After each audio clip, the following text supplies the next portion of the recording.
You have an annual review every year where they. I tell you what, since I retired, something came up, and on the company phone, they gave me a phone and the computer and stuff, and I'm talking to them. It went down, had to come back up. They said, "Well, who's your supervisor?" And I said, "I don't have the slightest idea." That's a good question. And it took about a half an hour to determine who is on paper. Yeah. And it can't be Rob because of nepotism. So they had somebody on hold over here, and they called them, and they didn't know they were my supervisor. That's awesome. And we've been doing this for, 7 years now, 6.5 years I'm retired. Yeah. And he's like, Bill, I'm going to need a quarterly report from you. Like, yeah, right. That's coming. That's good. That's good.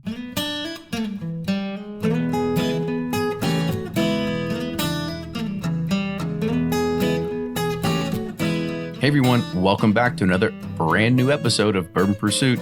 And as usual, we've got some news that we would love to go through first before we get kicked off with the episode. Now, we've been talking about it for a while. The bands have been announced. Bourbon Beyond is making its second appearance here in Louisville, Kentucky. You got Lenny Kravitz, you got John Mayer, you got Sting, you got Sheryl Crow, and you've got Bourbon Pursuit. You've got Blake from Bourbon, or you've got Fred Minnick, you've got Brian from Sippin' Corn. There's all kinds of bourbon personalities going to be there from every single distillery, so you've got to go get your tickets. We've got our affiliate link available on our Twitter handle as well as on Facebook, and you know what, I'll go ahead and put it on the website too. So if you want to get your tickets to Bourbon and Beyond, make sure you go to bourbonpursuit.com, use our affiliate link. I swear we don't get any kickbacks. This is just an opportunity for us to be able to show that we're helping drive some audience and getting people there to the greatest bourbon festival that there's ever going to be. I mean, this thing's going to be huge. Bourbon Pursuit, we're going to be there doing 2 of the workshops. We've got one talking about the rarest whiskey in the world, doing private barrel selections with Larry Rice, Danny Wimmer, Drew Colesveen, and Jane Bowie. We've also got another session called The Audacity of Source Whiskey, featuring John Foster, Josh Quinn, Marianne Barnes, and maybe a few other special guests that'll be there. We'll see what happens. So tickets are on sale now. Go to bourbonpursuit.com, use our link on the banner there, and go and get your tickets. Patreon shipments are continuing to go out this week. As usual, we're going to be continuing to keep putting these out as much as we can. I know we're getting a little slow on some of these. It's just there's a lot of them to get caught up on, but I promise we will get them to you and you will get all your stuff. All the $10 ones have gone out. Now we're hitting the $5 ones. The update now we have, so our barrel aged beer that we've been talking about, we collaborated with Third Turn Brewing here in Louisville, Kentucky, and it was actually on Tuesday this week. I was actually able to go to Third Turn and be able to take our Imperial Aged Stout that is going in at 12.2%, and it's going to gain an extra few percents as it's sitting there aging in the barrel over the next few months here. So there's going to be be a delicious beer. All right, I'm going to tell you right now, it's going to be awesome.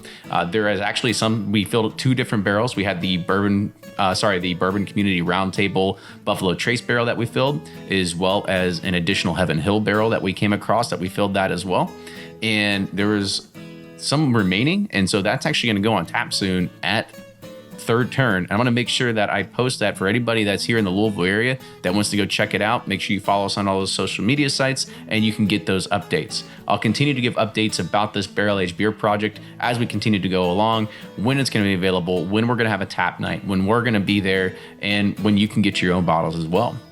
It's Derby season around here, and Woodford Reserve is back as another proud supporter and presenter of the Kentucky Derby, and they have announced their 2018 $1,000 Mint Julep Cup and Recipe, and this year's experience is presented under the theme of Best of Kentucky. It was crafted by Woodford Reserve's newly appointed Assistant Master Distiller Elizabeth McCall, as well as Master Distiller Chris Morris, who have both been guests on the show before. All proceeds from the $1,000 Mint Julep Cup are benefiting the Jennifer Lawrence Arts Foundation. Talking about today's episode, I'm really surprised that it's taken this long to get Bill Samuels on the show. He's one of the funniest, quirkiest, and almost he's a really honest guy in bourbon too. And he's a great character, and he's definitely one of those great legends that, wasn't necessarily in the distilling business, right? He was in the marketing business, he was in the selling business, and he really helped grow this to where it is today. He took his father's dream and really made it into a global and recognized brand. So today's episode is a real treat. And if you want to check out all the Maker's Mark episodes that we've done before, you can actually go to our website at bourbonpursuit.com. There's a tab at the very top, and you can actually sort every episode by a current distillery. And of course, Maker's is on there. So go check that out. Remember, if you like what you hear, please support us on Patreon. We've had a lot of new signups coming on recently, and maybe that's in anticipation for another barrel pick announcement we have going on. I'm not too sure, but it hasn't started leaking out yet. But we have bottle totes, we got patches, we got t-shirts, and we've got barrel picks. We're going to be doing hopefully 4 to 6, maybe 8 a year. We'll see what happens, but having access through Patreon is how you do it. So make sure you go and you check out patreon.com/Bourbon Pursuit and help support this show. As usual, follow us on all those great social media channels, Facebook, Twitter, and Instagram, to get updates on everything about what we're drinking and maybe the barrel aged stuff as well for the beer. There's going to be a lot of cool things that are going to be coming. Subscribe to us on all the ways that you can get access to these episodes on iTunes, YouTube, Facebook. Keep those iTunes reviews coming in.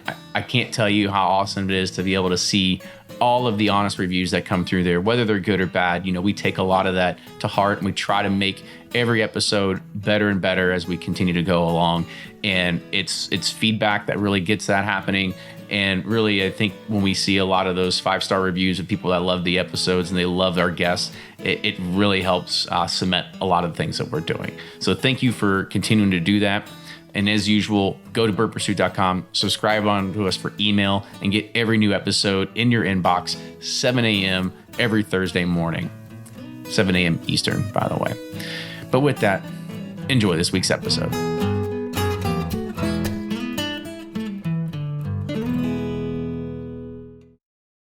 Do you ever pour yourself a bourbon, swirl it around, and then start struggling to come up with tasting notes? And perhaps you're also looking for a good Father's Day gift idea. Well, you can now solve both with a kit from Knows Your Bourbon. And unlike other nosing kits on the market, Knows Your Bourbon kits feature real ingredients for the most authentic aromas. You can smell real Tahitian vanilla bean instead of some synthetic aroma that's just made from chemicals. So head on over to knowsyourbourbon.com and enter code BP10 for 10% off your order. Always find what you love at Total Wine & More. With so many great bottles to choose from at the lowest price, it's easy to find your favorite Cabernet or a new single barrel bourbon to try with some help from one of their friendly guides. And with every bottle comes the confidence of knowing you just found something amazing. With the lowest prices for over 30 years, find what you love and love what you find only at Total Wine & More. Curbside pickup and delivery available in most areas. Visit TotalWine.com to learn more. Spirits not sold in Virginia and North Carolina. Drink responsibly and be 21. Ed Bly and Rising Tide Spirits are back again with a new release of Old Stubborn Bourbon. And this release of Old Stubborn is a premium hand marriage of 10, 11, and 12-year cask strength, barely filtered pot still bourbon. It comes in at a staggering 123.8 proof. And the flavoring grain for this one, which the last one was wheated, but this time it's now rye. Rich, sweet, and bold with a long finish that's sure to be another eye-opener. You can order online at Sealbox or thebourbonconcierge.com, and you can even purchase in person at Revival Vintage Spirits, and even now with very few select stores in Kentucky. You can get it now while you can, but be sure to do it because it's not going to last long.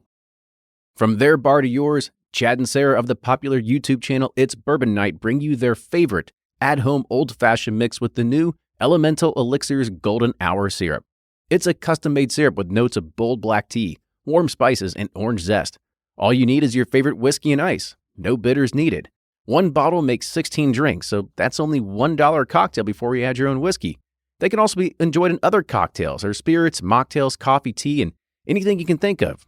It's crafted locally in Lexington, Kentucky, and you can get your bottle now at whiskeyambitions.com.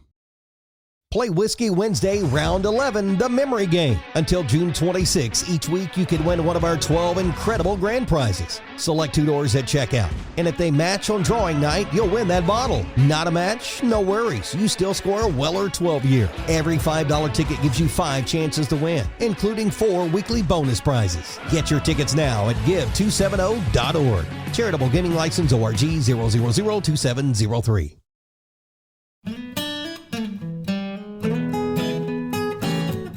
Welcome back to another episode of Bourbon Pursuit, the official podcast of Bourbon. Today, Kenny and Ryan are here. You know, we're not actually in Loretto. We are in Louisville, but we are at the offices where we have actually interviewed this man's son on the program before. It was, it had been at least 50 episodes ago or longer than that. Yeah, and he must make you nervous. You fumbled on your intro. No, so we had to redo You're right it. off the box. Yeah. I never do that. I'm usually on my game today, right? Yeah, well, I mean, it should. He's one of the icons of the history. I mean, you think of Bill Samuels and Maker's Mark, it's like the most iconic brand and name in the industry. Mm-hmm. I mean, and I love coming to anything with Maker's Mark because you get to see a lot of the cool artwork and the things that have been done through the design agency they've used. It's just I'm always taken away by how good it really is, right? Because even today, I was actually driving along. I know we're recording this around Christmas time, might come out a little bit later, but there was a good one that had an old Woody with a Maker's Mark bottle strapped to the top of it, right? Yeah. And it's like it even has that Christmas feel to it.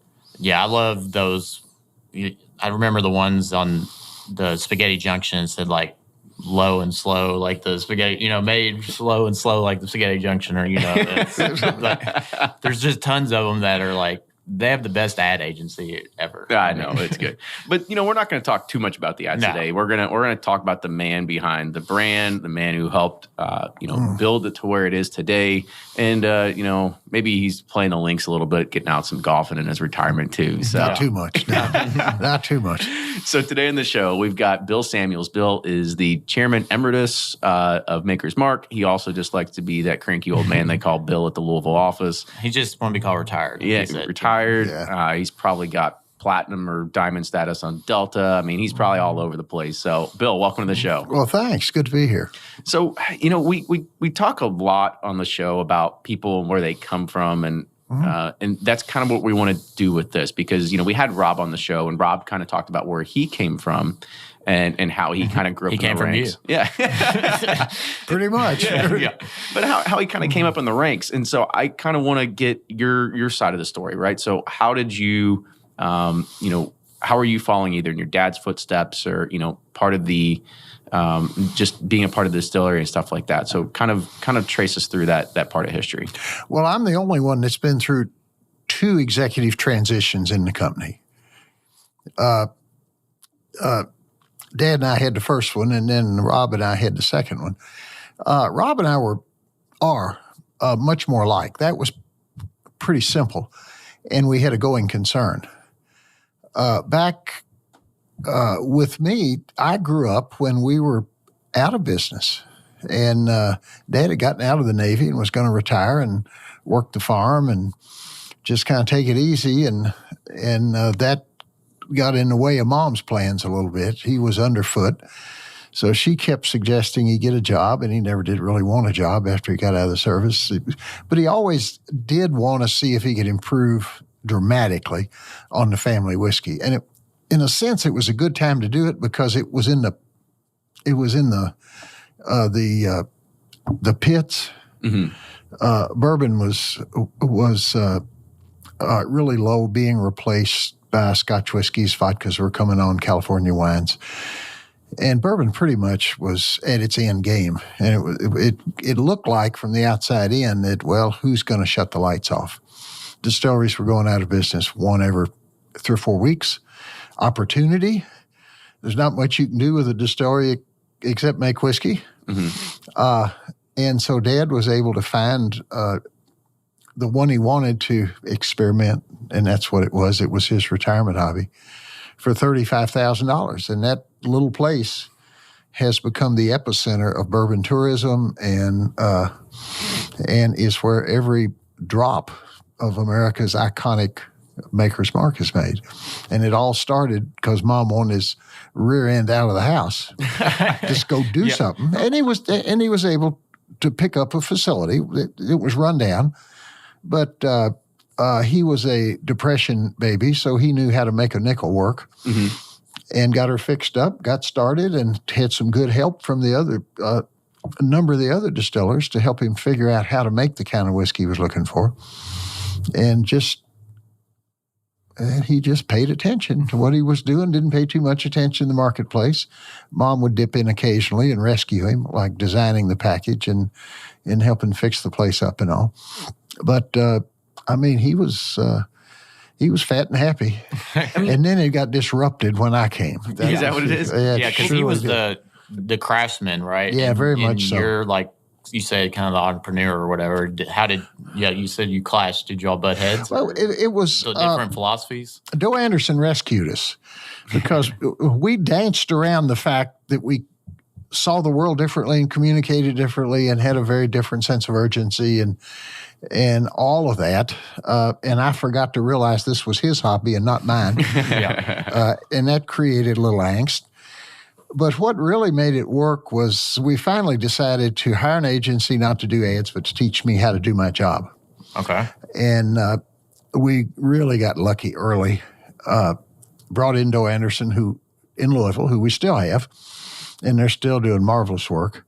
And a fellow named Jim Lindsay got attached to me. And he was a young marketing guy, whiz bang, and he was going to teach me how to do marketing. And he decided, and I agreed with him, that what we really needed to do is to try to find out what was on Dad's mind. Because he preferred doing his thing rather than telling us what exactly he had in mind for this little brand of his. Read between the lines, right? Yeah. That's what he wants you to do. He wanted us to figure it out, but he didn't want us to misinterpret. He didn't give you a manual? He didn't want to write the manual. Yeah.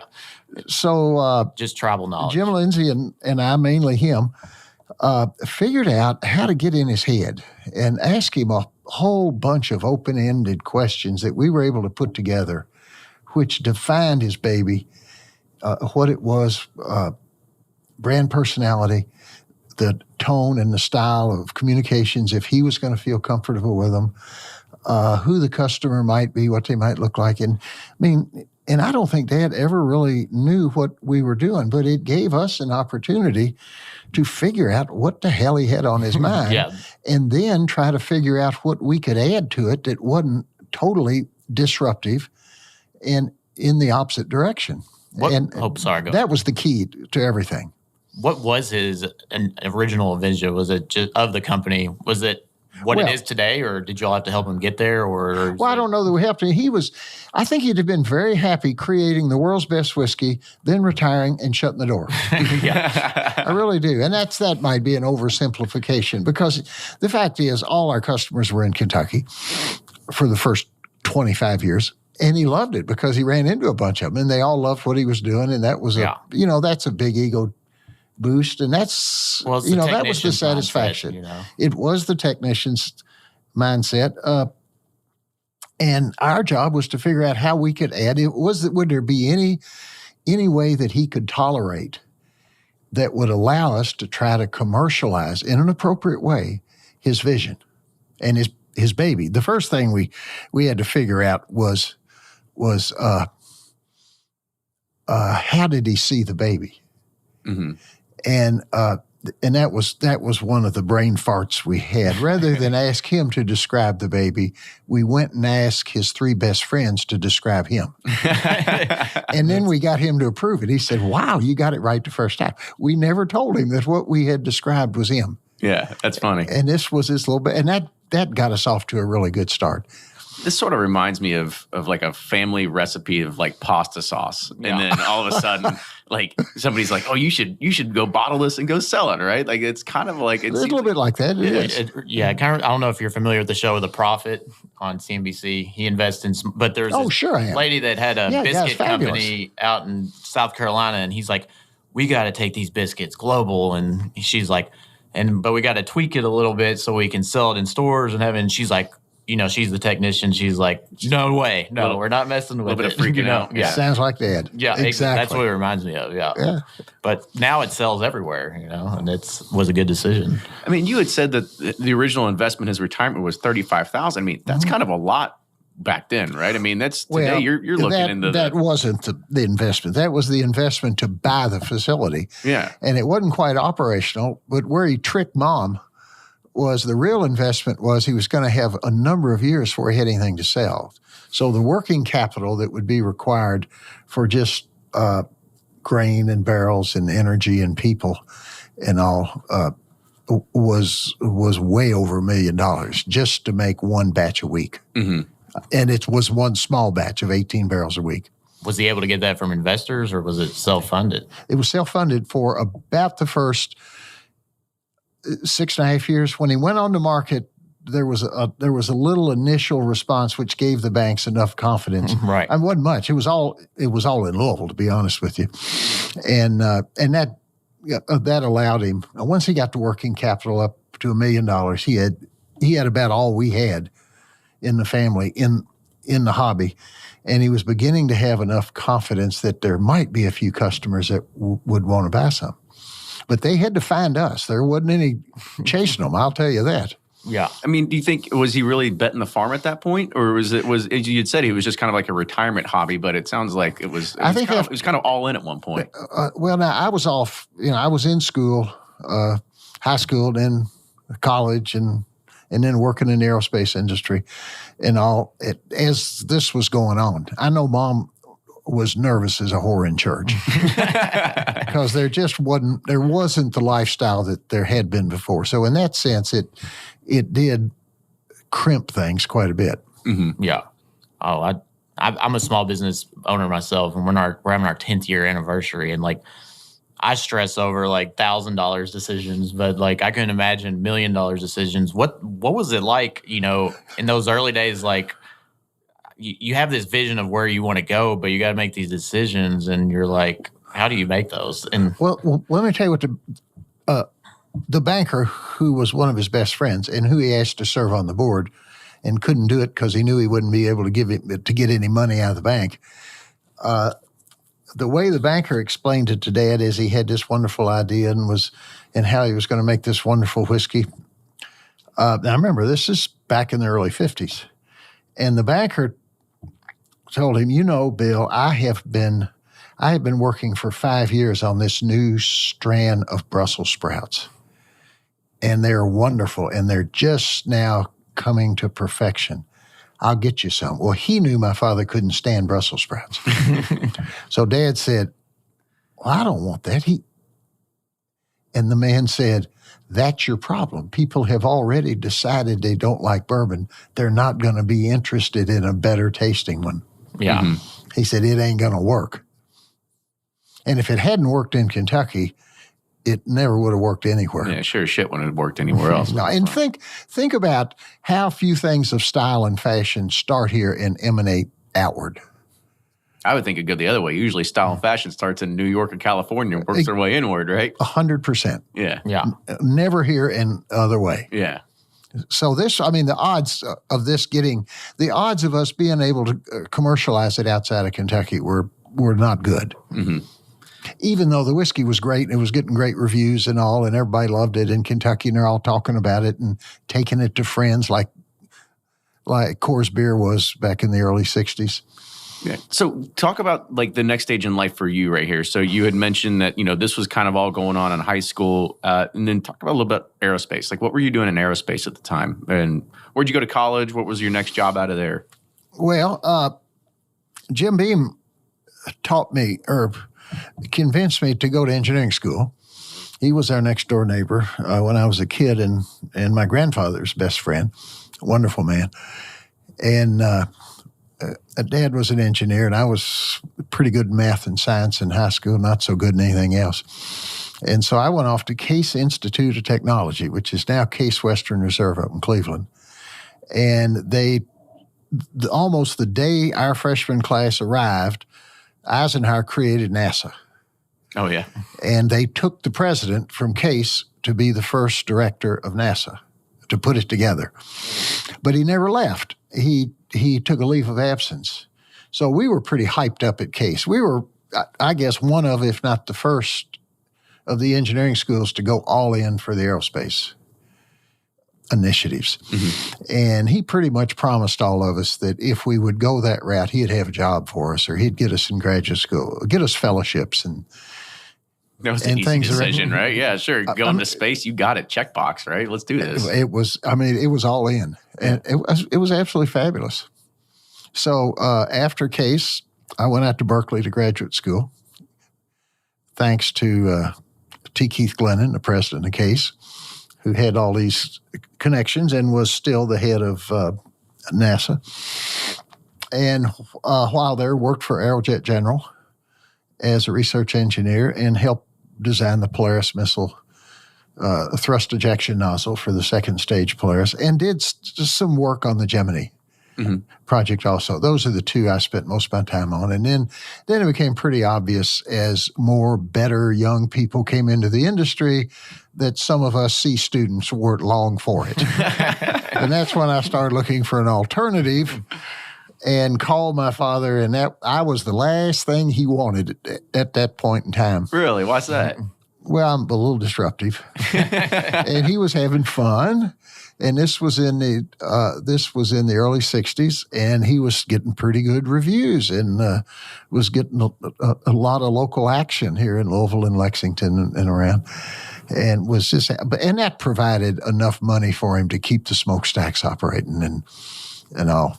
Still making his one batch a week, 18 barrels. Yeah. Gosh, it's hard to imagine. And so we reached an agreement, I guess would be the best way to put it, is if I would go to law school and get unengineered for a while, that we give it a try. Why unengineered? Did he just think you were going to? No, he felt, and I think rightfully so, he felt that if I was going to be effective, I had to be much more of a generalist and much less of a specialist. Yeah. He was absolutely right. So the law school helped. The summer internship in the White House helped. Working in the patent office summer helped. A summer internship in the White House? Had we missed that part?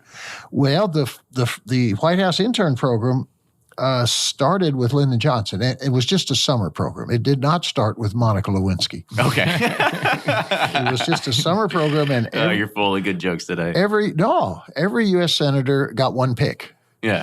So there were 100 of us that came, and there were only 2 that were not in high school. And so the other fellow and I, he was in law school also. So he and I got bored with all the giddiness and all. So he said, I've got a friend of mine over in the patent office. Wouldn't it be fun to work there? And I'm thinking, 2 engineering degrees, this law school, this is be good. So we went over and visited with Mr. Roosevelt. Franklin Roosevelt Jr. was the Secretary of Commerce. So we just walked right in his office and told him how bored we were about to be in the White House, and could he help us out? We liked the idea of having all the social events that the interns got, but we didn't care too much about the daytime activities. So he put us to work for Commissioner Brennan in the patent office, and he worked us to death, but it was an absolutely fabulous experience. That's real cool. And I was pretty much focused on that becoming a career, not to whiskey. I'd kind of walked away from that. And as I was... it could have been your dad's underlying motto. Was he thank God? Well, he took the bait. He didn't discourage me. Let's put it that way. Yeah. He didn't discourage me. And then there was an intervention. And the intervention was very subtle. It started about the 3rd day I was in law school at Vanderbilt. Because right across, if you go down the back steps of the Vanderbilt Law School, you cross 21st Street and you go in this pretty ugly white 6-story building that Jack Daniels had their offices in. And my father's good friend, Hap Motlow, was the chairman. So I was ordered to go see Hap when I got to school. And Hap became my Friday entertainment for 3 years. Okay. It was it was unbeknownst to me at the time. It was my introduction to the industry. It was my initial education about the industry. And Mr. Motlow was he was Jack Daniels' great nephew. If you know the Jack Daniels bottle, it says Lem Motlow, proprietor, right on the front of the label. It was his father. Okay. So when Mr. Lem retired, it went to one of the older brothers, and then Hap had it in the mid-'60s when I was down there, all through the 60s and early 70s. So I really got interested in the business, not from my father, but from Jack Daniels. And matter of fact, it was so subtle, I didn't know what he was doing, and I had accepted a job at the Bendix Corporation up in South Bend to work in their patent department. Was really excited about it. And Hap had bought me dinner every Friday for 3 years. So I come back, I said, Hap, we're going to dinner. I got something to tell you, and I'm buying. That was my first offer to buy dinner. And I told him about my job, and he got this nasty look on his face. He said, no. He said, son, you're going to have to call them up and tell them you're not coming. He said, I've been putting up with you for 3 years, and you're going to go back and work 1 year for your father, and then you go do what you want to. Take the bar before you go. So you've got that option out of the way. And I did. I graduated, took the bar in Tennessee, went up to Kentucky on reciprocity, and was ready to give a half-ass attempt at this Maker's Mark thing just because I had so much affection for Hap. I mean, I just adored the guy. And so that was 50 years ago, 5 months ago. Wow. So It's been 50 years and 5 months. So, and I can't say Rob had the same excitement coming to work with me. Did you make him go to 3 different schools as well? I'm just a little tougher. Dad, everything's easy with him. You know, it's fun as long as you didn't mess up his craft. Yeah. And that was the lesson. Just don't mess the craft up. Have a good time.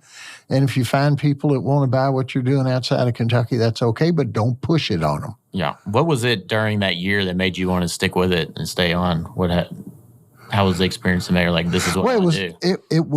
The first thing was it was a lot of fun. The frustration was that I didn't bring anything to the table. I mean, the last thing we needed was somebody designing rocket nozzles in Loretta. Now there's the kinship between the rocket fuel, but not the nozzles. So I didn't bring much to the table, and Dad could see a little bit of frustration there. And so that's when we brought in the agency, trying to figure out, and we did some personality testing to see what would be the best fit. And that was money well spent. So it really took about 9. Was that on the advice of the advertising agency? Yeah. Okay. Absolutely. And that's when we learned about each other. We learned about ourselves, and why communication wasn't as easy. It's just we saw the world a bit differently. He saw process. I saw hard charging action. You saw rocket nozzles. Yeah. And then, so what was that initial foray into it, right? I mean, you took these personality tests, try to figure out where do you actually fit into this puzzle? Where did you fit in this puzzle? Well, it was clear that at this time, Bourbon was in the tank. We didn't have any money to do marketing. And this is what we need to do. We need to hire another person No. with a law degree. No, we actually found a slot. It just wasn't a well-groomed slot. Okay. The slot was that there are some personalities that are really good at making rock soup. I'm listening. I have no idea what you're talking about. What do you mean by that? Yeah. Making something out of nothing. Okay. And out of Kentucky, this was nothing. Mm-hmm. It's the last thing anybody wanted. So it wasn't that the skill set was there, but the personality test indicated that what we had to do had to be very unconventional, okay? And we had to have enough confidence in what we were doing in the early stages, even though it didn't make any sense, and had the tenacity to push through the walls. Mm-hmm. And we had a lot of walls in this industry because of the 3-tier system and all the rest of it. And then I had the blessing or the benefit of having the agency, Doe Anderson, and their talent, and they understood their role was to figure out how we can take Dad's baby out of Kentucky and do it in a way that he really felt comfortable with. What was that first step to take it out of Kentucky? It was that exercise. Well, the first thing we had to do, we had to find out what made him comfortable. The summary of that was his idea of a marketing strategy was sit on a rock and wait to be discovered. Right. Mm-hmm. Okay. And after our exercise, Joe Anderson and myself, Jim Lindsay, we believe there was an opening to move that sitting on a rock to maybe getting permission from him to manage the discovery process. Okay. And so we went to him and we said, okay, we got to do we got to be like the duck. It's out in the pond, paddling like hell, but you can't see it because it's all underwater. And we said, we think we can do this. We think we can get a lot of important people and situations to come to love and endorse and recommend and consume this wonderful whiskey that you've created. And we are willing to put handcuffs on ourselves, that's the two of us, and do it in a way that there are no fingerprints, that manipulation is going on. So it will look like discovery, but in fact, we will be trying to seed discovery in an appropriate, good taste way, always with no fingerprints. Now you're talking about Russian and fake news, right? This is exactly what it is. Well, it may sound that way, but a lot of times it's just getting people interested. We tricked them a little bit to want to come to the distillery, and we tricked him to always be there when they were there because they didn't want to see me. They wanted to see the creator, and then we just left, and it always worked out well. It's like a different version of the Parent Trap, right? Yeah. But that's how we got going. The first time I called Dad, he didn't like to do interviews, and he didn't like to make speeches and stuff, and so you don't either. I had I've had to. We could never get him in Colonel Sanders' suit, so we had to put me in it. And we had a fellow from the Wall Street Journal that wanted to come down and see the place. I'm not sure how interested he was, but he had agreed to give us a couple of hours or so. And I knew that it would be a couple of hours if it were me. So now my job was, how do I convince Dad to just be there? So I called him up and I told him I had a fraternity brother of mine coming down to the distillery, would really like to meet him. Then I brought this journalist in, and I knew Dad would be nice when the guy was there, and then he would disown me after it was over, but that was okay. Yeah. And they hit it off, and Dave Garino's the guy's name from the Journal, and he stayed 3.5 days with us. Oh, wow. Wow. He stayed 3.5 days with my father, not me. Yeah. And he loved every minute of it. And that's, that was a whole light bulb went on. Ooh, they like Dad even though he don't like them so much. Or he didn't like the interference. What did y'all do in Loretto for 3 days? Go to No, I don't know. I wasn't there. Raywick? Well, they did go around and visit Bill Peterson, the farmer. Okay, yeah. Yeah, and went up and saw Ed O'Daniel, who was working hard to get us city water so we could have enough water not to make whiskey with, but to do all the non-contact stuff. Just little things to make it look like a little bit of a business. Because it really was isolated, and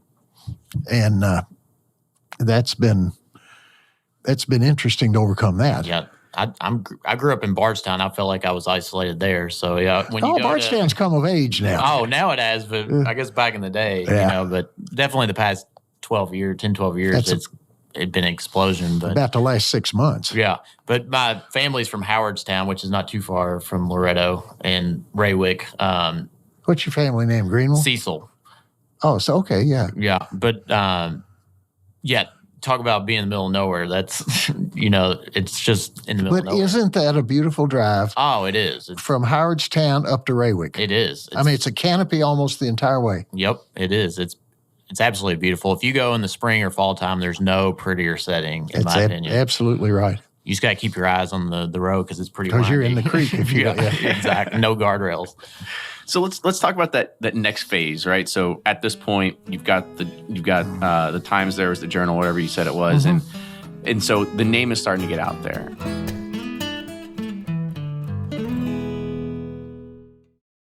Shopify's already taken the cash register online, helping millions sell billions around the world. But did you know that Shopify can do the same thing at your retail store? Give your point of sale system a serious upgrade with Shopify. Shopify's point of sale is your command center for your retail store. From accepting payments to managing inventory, Shopify has everything you need to sell in person. And with Shopify, you get a powerhouse selling partner that effortlessly unites your in-person and online sales into one source of truth. Track every sale across your business in one place and know exactly what's in stock. Connect with customers in-line and online. Shopify helps you drive store traffic with plug-and-play tools built for marketing campaigns, from TikTok to Instagram and beyond. And get hardware that fits your business. Take payments by smartphone. Transform your tablet into a point-of-sale system or use Shopify's point-of-sale Go mobile device for a battle-tested solution. Plus, Shopify's award-winning 24/7 help is there to support your success every step of the way. Do retail right with Shopify. Sign up for a $1 per month trial period at shopify.com/bourbon, all lowercase, and go to shopify.com/bourbon to take your retail business to the next level today. Shopify.com/bourbon. If you're anything like me, then you can't get enough about bourbon. And that's why I'm a subscriber to Bourbon Plus magazine. Bourbon Plus is a quarterly publication that tells the stories from the heart of bourbon, the farmers who grow the grain, the distillers who labor over the process, and the people like you and me who raise their glasses to celebrate it all. Subscribe to Bourbon Plus magazine today at bourbonplus.com, that's PLUS.com, and use code PURSUIT at checkout for $5 off your subscription.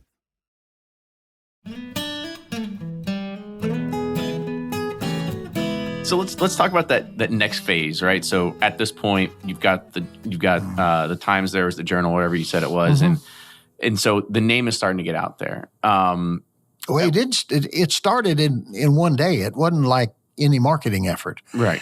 It was like after when Mr. Guarino went home, he got the story put on the front page of the Journal. That center column they had. And it was the first time the Journal had ever done a profile of a privately held company. And it blew the roof off as far as what's this all about. And so here was the conversation. August 1, 1980. Here it is. And Dad, he said, "That's a nice young man. That was really nice. What are we going to do today?" It was like it was one sentence. I'm thinking, oh, shit. This is going to come along once every 200 years. The question is, how do we make hay out of this? So first thing that happened, we put in more phone lines in the office. We got my two sisters out of retirement. And Dad and I spent every Saturday and every Sunday for almost a full year answering people's inquiries.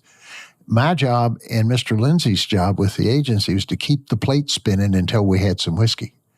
Because all of a sudden, almost every good restaurant and bar in the urban areas of the country, the more sophisticated areas, they had to have a bottle.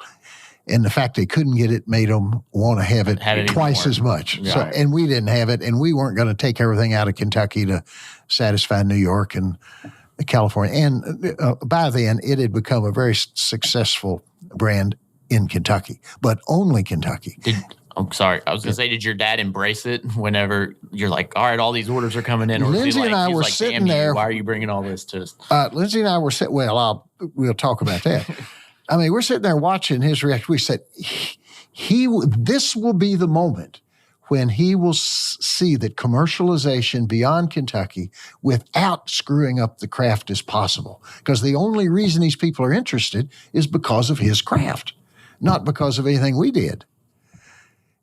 And he wants to go get back to the distillery and talk to somebody down there about something or other. I'm thinking, oh shit, what's it going to take? But once we got going, and we said, Dad, we got to talk to these people. They're talking to us. This is what you said. You said we could talk back to people. We just couldn't initiate the conversation. And they're talking like crazy. I mean, the first week we had over 38,000 letters. And it seemed like that many phone calls. It wasn't, because we only had 5 phone lines, but they were busy constantly. And that's when it started. The way we reacted was as if every interested, frustrated person was the most important person in our universe. And so these letters and phone calls, are these purchase orders? Are these people just No. what is it, just Where the fan hell mail? can I find the bottle? Yeah. And the only positive thing we could tell them was, next time you're in or around Kentucky, you got a chance. Yeah. Now, when this all started coming in, did you have the infrastructure set up to handle it, or were you like, oh God, we got to? No, we didn't have any distributors hardly. The distributors started coming to us too. The same ones who wouldn't answer the phone now on an airplane coming to Loretta. So that was good, but realistic expectations. But what it did is when we did get whiskey, they knew the rules. It was going to go out a bottle at a time to the better watering holes. Right. And so that helped us, gets the discipline built in before you've actually got any whiskey.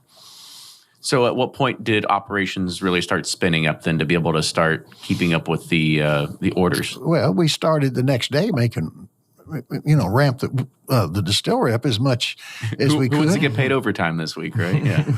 Well, but it still took 6 years. So the trick sort of was to promise people it's coming and not get trapped into telling them when, because it was going to be a while. So I guess and I don't want to bring up any bad memories. So let's talk about to the point where your father's passing and you start taking over the business. So kind of talk about that transition. Well, it wasn't with the passing. When it got to be more business than hobby, he turned it over. He kept the checkbook, but he turned a bit. It's because a lot of it had become external, and with bankers and insurance companies and distributors and the agencies, public relations and advertising. Yeah. So we moved my office to Louisville, right? And then he stayed on he was the chairman. He stayed on as really the guardian, because he wasn't positive that he could trust us even at that point, and us being just the two of us, Lindsay and myself. But we really stayed true to what he was looking for. I mean, we didn't. There was no monkey business. There was no aggressive behavior. It was all just talking to and trying to serve people who were trying to talk to us. And for 6 years, of course, we had this horrible shortage. So kind of talk about when you're taking over, how involved are you with the actual distillation process? Or are you saying like, we're going to hire the right guys. We're going to make sure that. We had to, because we weren't thick enough in the very early days for me to become Dad's assistant distiller. I mean, my job description when I got here was go find customers. So that's what I focused on. So even with all this engineering background, I possibly could have made whiskey in the very early days, but I wouldn't be a chance now. I mean, I've forgotten everything. So did you have somebody like as an understudy or apprentice, No, Dad had an absolutely wonderful man, Sam Cecil, who had worked. It's a nice name for him you're probably related. Probably somehow. He's got family over in what's that little place? Howardstown. Yeah. And he had been with my father at the T.W. Samuels distillery before the Second World War. And Dad got him away from J.W. Dant at just the right time, because Sam knew the business. And he was my educator on the technical side. And it's a lot more than making whiskey.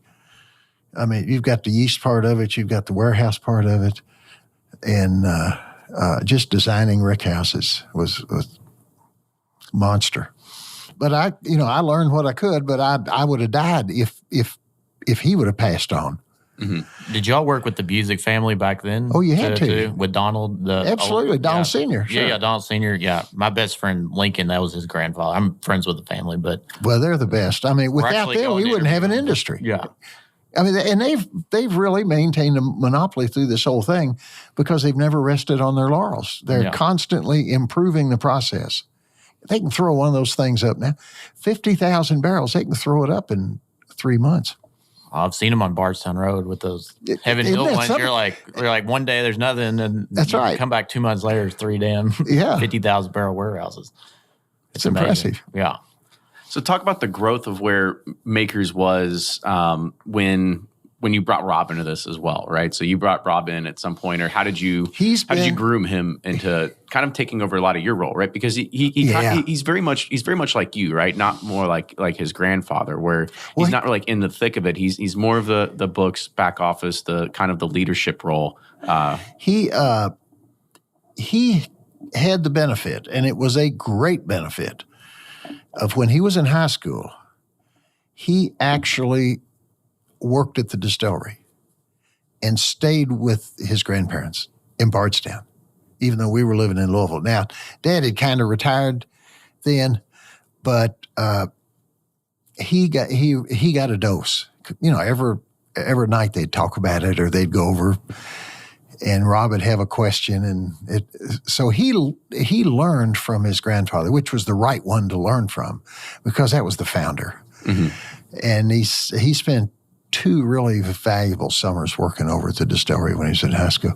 And then when I brought him in, I insisted that he go do something right out of college that was different. Internship at the White House or something? Well, they didn't invite him. Our favorite senator, John Sherman Cooper, had passed on, so he didn't have that opportunity. But he went out, worked in the industry, got a job, and did really, really well.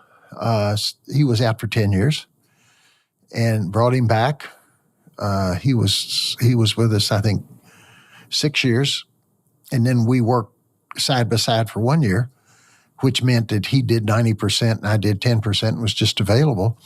And then when I retired, he asked if I wouldn't just hang around, that he'd give me all the free whiskey I needed. You'd be like, I was going to get that anyway, right? Well, I'm not so sure. They've tightened up some of the stuff around here. Even you're on allocation. I'm on allocation. Isn't that terrible? Yeah.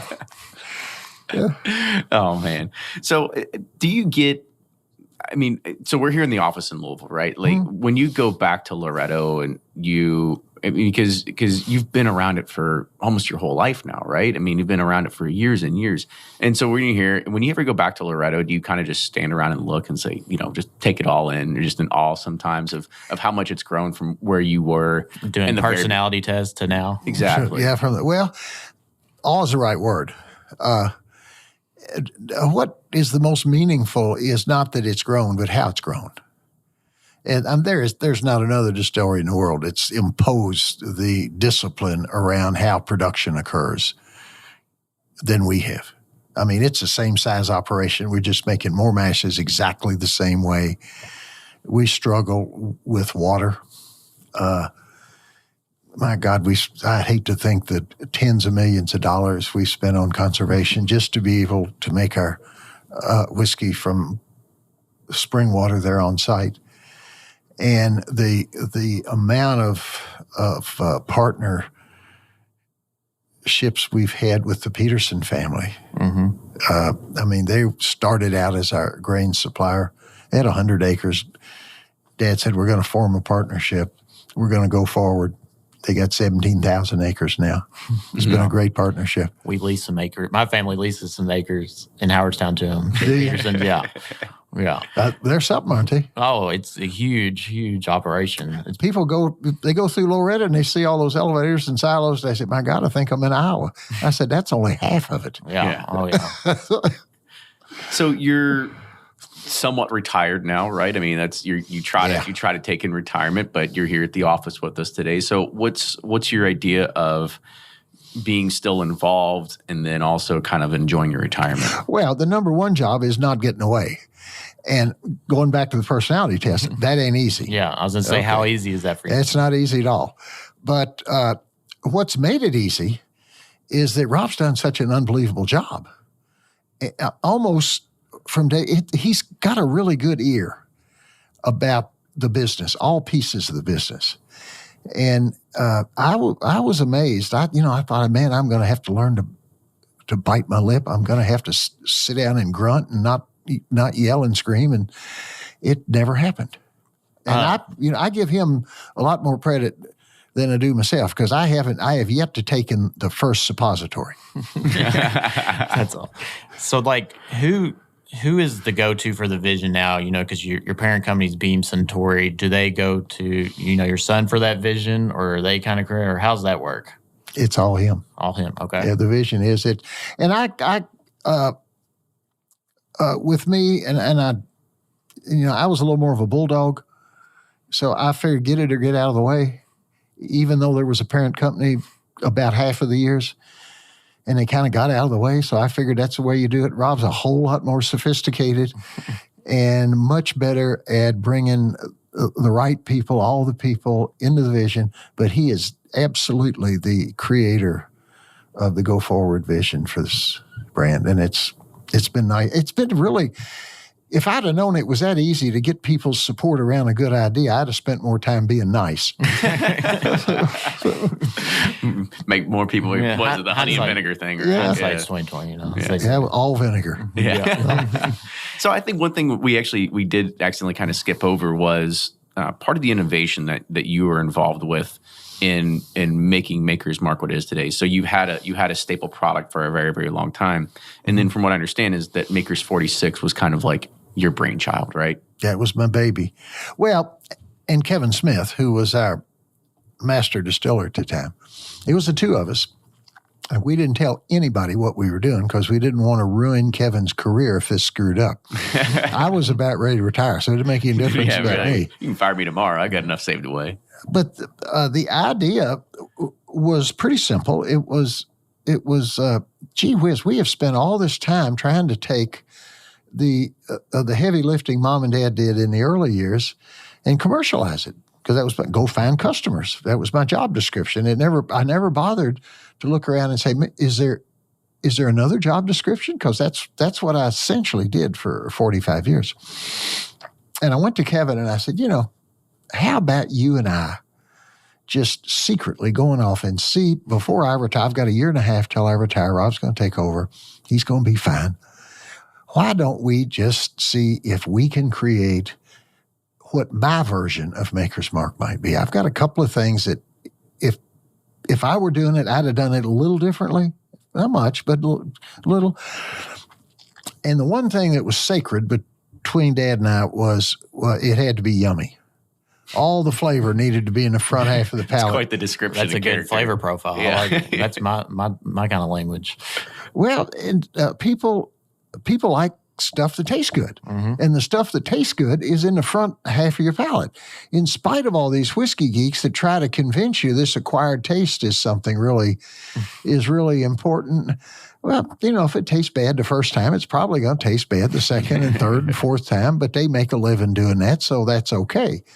But I said, well, I think it needs to be yummy, but we could intensify the nose and the flavor a bit. That would be interesting. No idea how to do it, but that would be nice, I thought.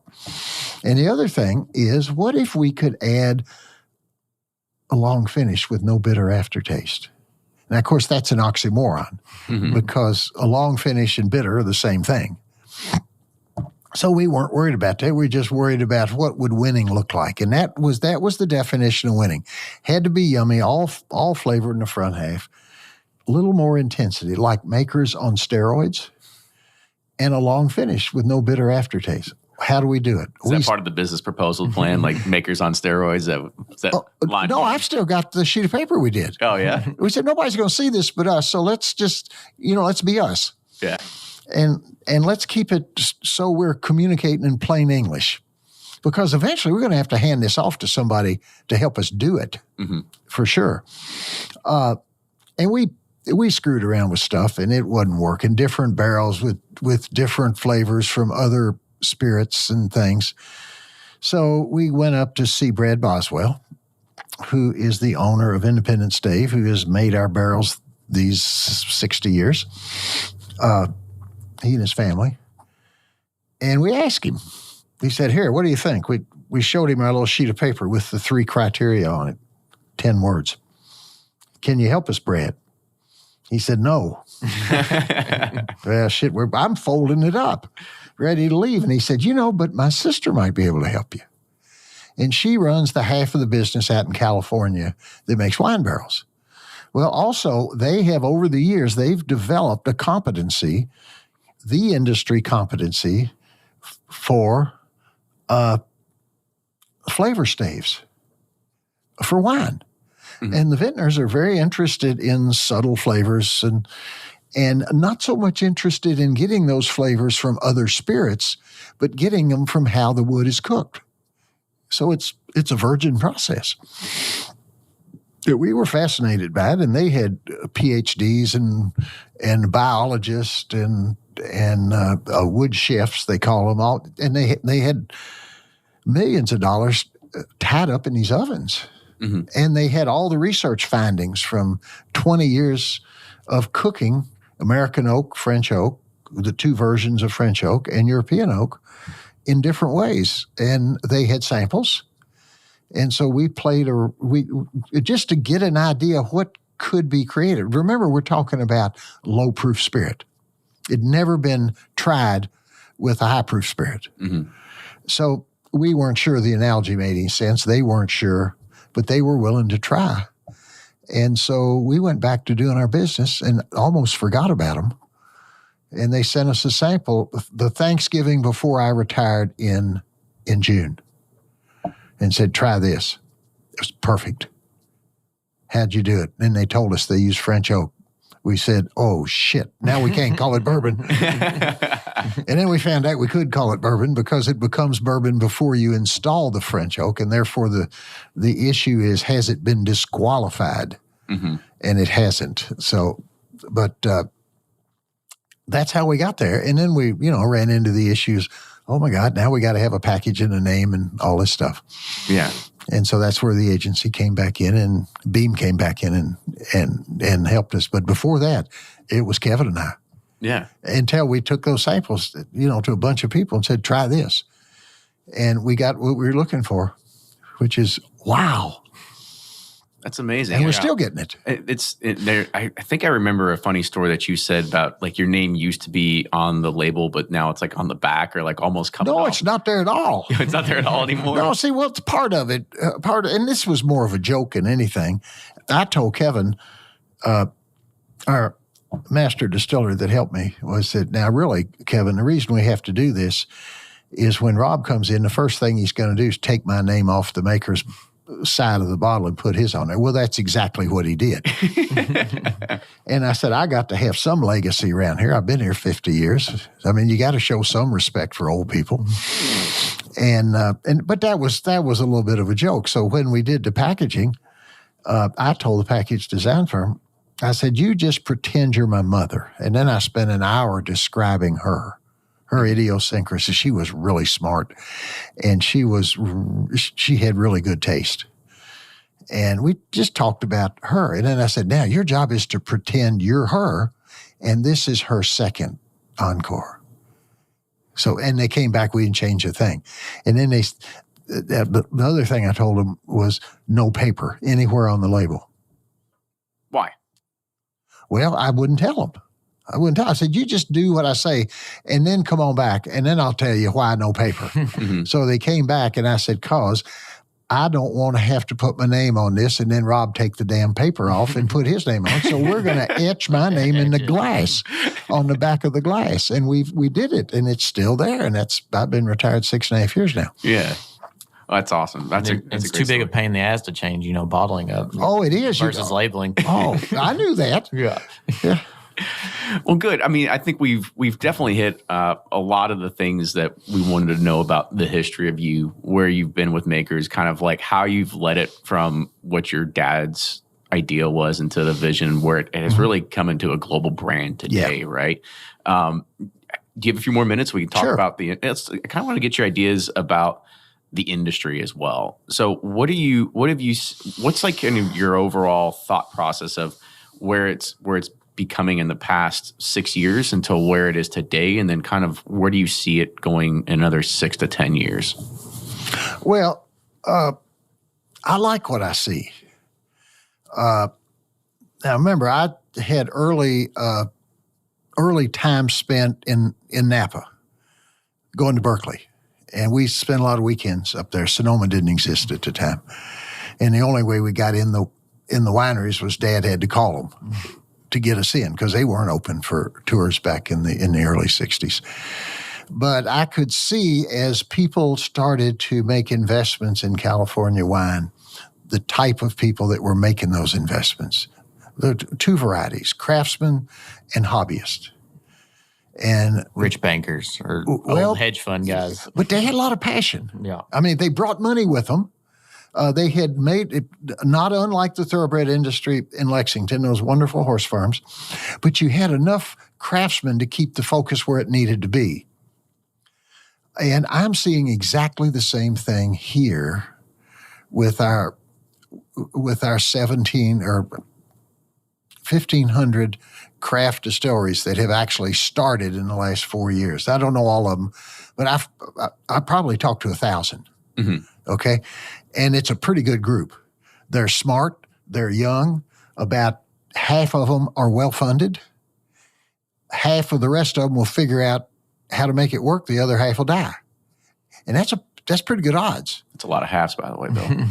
Well, but I mean, I go back to 1953 when everybody was down. All the old smart people thought they had the way forward with bourbon was just do more of what you'd always done, and it wasn't working. Now there's a new, different ideas, and as everybody, the first thing out of anybody's mouth is, "Oh, we got a bubble coming."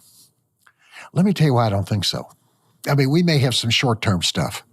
Number one, we never had this many smart young people in the business as we've got now.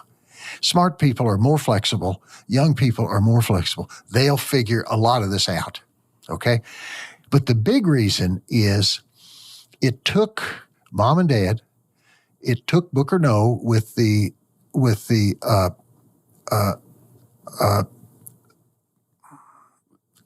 not the single barrel, the small batch. Yeah, the small batch collection. Yeah. And it took Ferdy Falk and Bob Baranaskas at Buffalo Trace. It was called something else then. With their single barrel, it took what Mom and Dad did and what those two folks did to really hook up connoisseurship with bourbon. We couldn't have done it by ourselves. No way. We were first by 30 years or so. But before Maker's Bourbon was swill and Scotch was swell. Mm-hmm. We now are positioned in the minds of the public all around as an equal top shelf contender to Scotch and more approachable. Mm-hmm. Flavor and reputation. And actually tastes good. Well, but that's for the individual to decide. Right. So now, for the first time, and this has just been in the last, I'm going to say 10 years, bourbon is poised to compete with Scotch, with the better Scotches. Mm-hmm. And for every bottle of fine bourbon sold, there's 10 bottles of fine Scotch sold. It's a great position to be in, and we're just now starting to penetrate the global markets in a meaningful way. So when you talk about that sales mentality, right, the one thing that I've always liked about bourbon is that it is a common man's entry point, right? A $35 bottle, a $45 bottle for a really good bourbon. When you get into a really good Scotch, you're in the $100, $150. Yeah, but they don't sell. I'm talking about the stuff it sells. Oh, exactly. But this is a business, remember? But then there's also the characteristics of supply and demand. When demand is really high and supply is really good, we could raise price and be able to make a few extra bucks. Well, that's right? Tactical pricing. I think you'll see a lot of the smart people pricing strategically through the valley, through the highs and lows, because the game is to beat Scotch.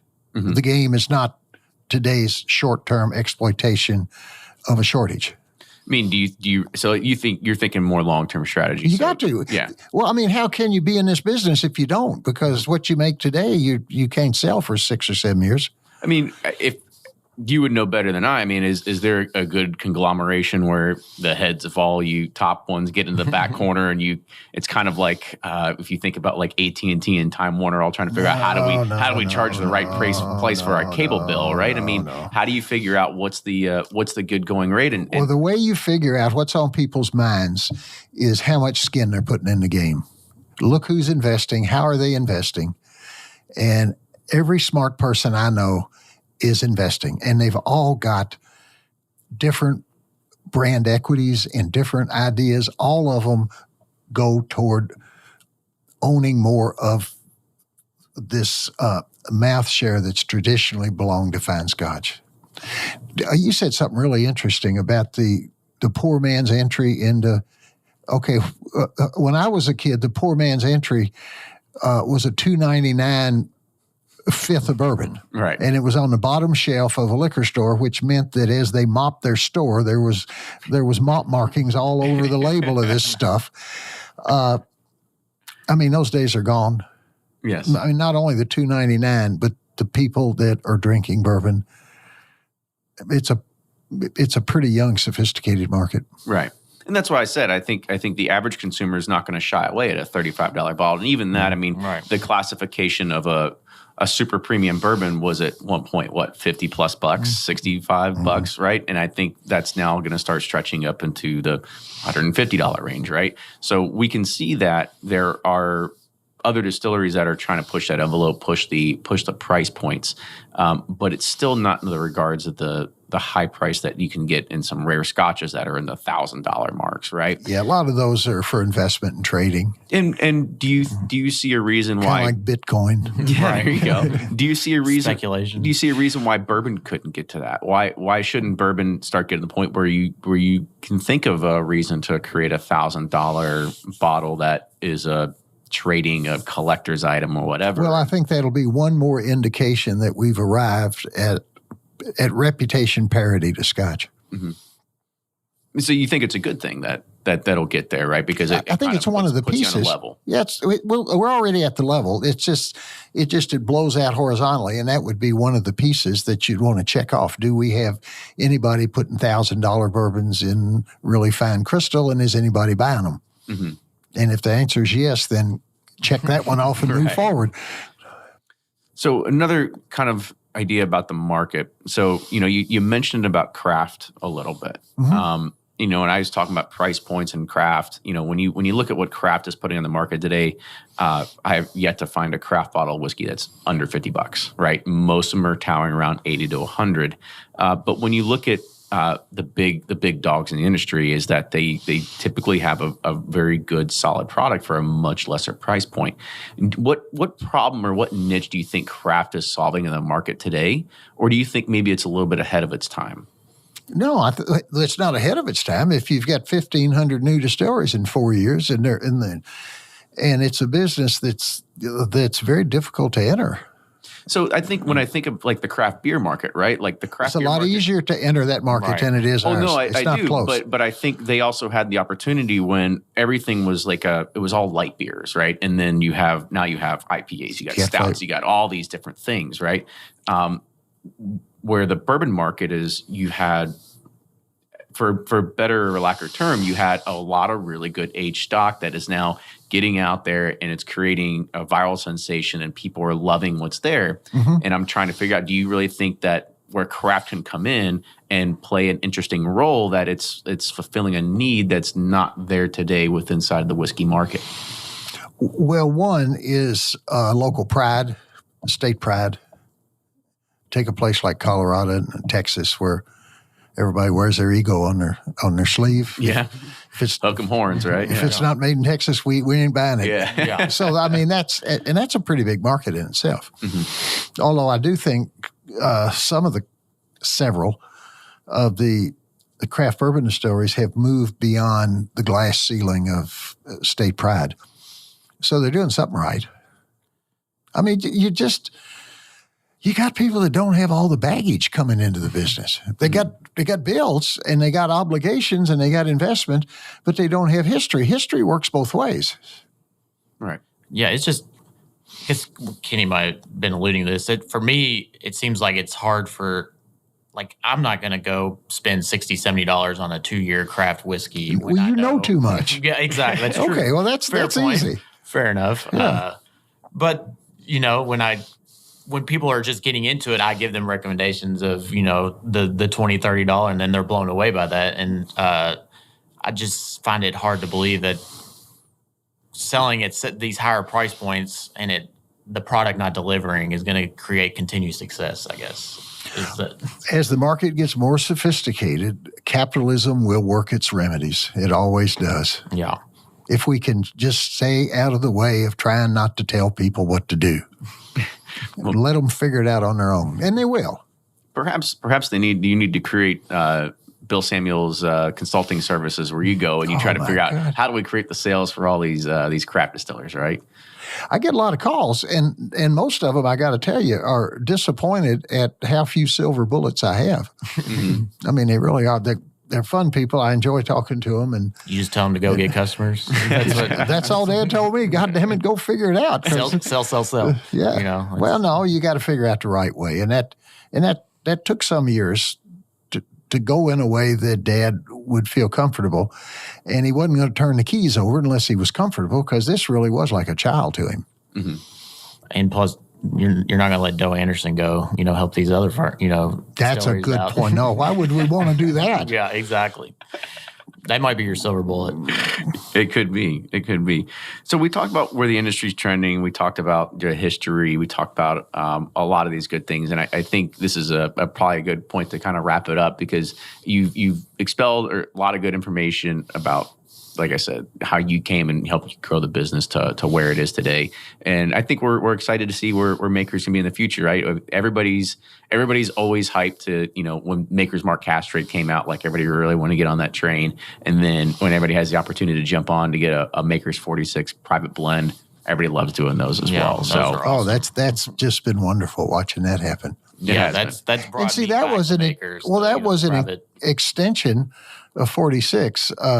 Jane Boyd, my father, or my son Rob, walked into my office and said, "Okay, this is your 50th anniversary here. What's been the most fun in 50 years?" And I just didn't hesitate. Creating 46 was by far the most fun. Mm-hmm. 1 year before the retirement, right? Mm-hmm. Yeah. Well, we worked on it a couple of years before that, and Jane said, "So what you did is you created your own version of Maker's Mark." I said, "Yes." They said, what if we could find a way to give some of our better customers an opportunity to create their own preferred version of Maker's Mark?" You say, as long as my name's still etched in the glass? Well, I think they took it off on the private select, because I didn't have anything to do with it. And so that's how that happened. And it created we had to find different solutions than just the 46 seared French oak slats. Mm-hmm. I mean, they had to have different flavor profiles, and they tested hundreds and hundreds and got it down to 5. They've got a couple that they might add now, but that gives you several thousand solutions. So everybody that does a private select at Maker's Mark, they get to pay a lot of money, and then they get to have something nobody else has. Yeah, right. Yeah, I mean, I've heard. And they get to flavor it up. It's always going to be in the Maker's DNA. The only thing we ask is that it not go where the geeks want it to go, which is way back in the mouth. They will get over that, and everybody's going to get stuck with an awful lot of bitter whiskey. Well, good deal. So, Bill, I want to say thank you again for coming on the show today. It was a pleasure to talk to you and everything like that. If people just need to pay attention to see, maybe on social media, you'll be coming to their city and talking about something. So it's probably the best way that they can find you, right? Absolutely. Good deal. So if you like the show, make sure you support us on Patreon, patreon.com/Bourbon Pursuit. Subscribe on iTunes, go write a review, go follow us on social media, Facebook's, Twitter, and Instagram. I was about to say Snapchat, but I was like, we're not on Snapchat. We're too old for that. Yeah, and at Bourbon Pursuit. Yeah. Yeah, and if you have any show suggestions, comments, feedback, just let us know what you want to hear, and we'll keep bringing you this content. So appreciate you listening, and we'll see you next time.